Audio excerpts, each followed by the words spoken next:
I'm Diane Sayre, and I'd like to speak to you about NAWAPA 21 and why the nation needs it immediately and where the opposition to it is coming from.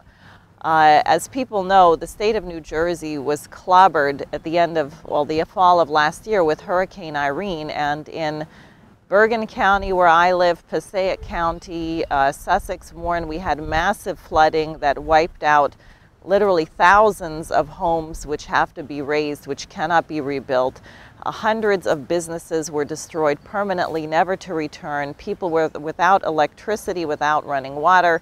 You couldn't drive through Paterson for weeks.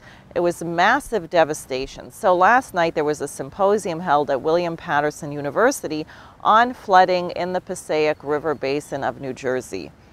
The first panelist was a geologist who presented the audience with the history of the northern part of the state, which until about 10,000 years ago was covered by glaciers. These glaciers apparently caused sediment to collect in the Short Hills Gap, which was where the Passaic River used to flow out into the ocean.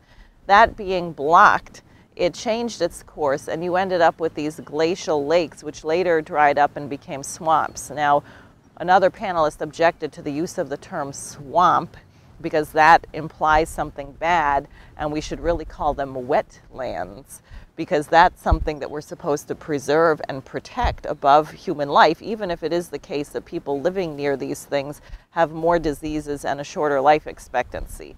So it was clear that this was getting off to a bad start. Then what the panelists basically argued, except for one state assemblyman who has been championing a tunnel proposed by the Army Corps of Engineers, which would drain this water out into the bay at Newark, otherwise, every single person was making the proposal that the problem simply was human beings, that human beings should not build anything in a floodplain, that we have to protect the wetlands, and what we're going to do. And the state assemblyman did actually make the point that northern New Jersey is, in a sense, a suburb of Manhattan. We have 1,200 people per square mile in this state.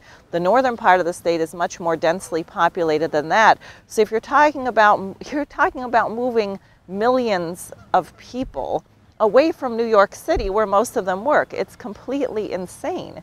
But the idea is that human beings cannot intervene on nature, and I'll tell you, the corruption of some of the population, because what they're trying to do is get money. They want the government to buy them out.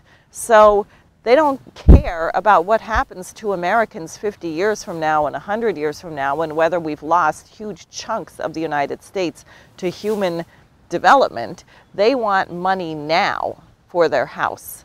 And that is part of the operation, is playing on the small-mindedness and perhaps desperation of these people to get some money now rather than to think about the future. So when I handed the geologist a copy of the LaRouche PAC special report, NAWAPA 21, he recoiled, almost dropping the report, saying, "No, no."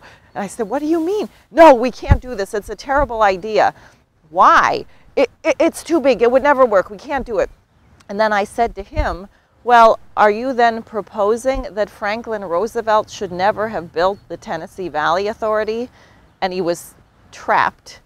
And then he said, "Well, in retrospect, we probably should have done something else." Are you that stupid?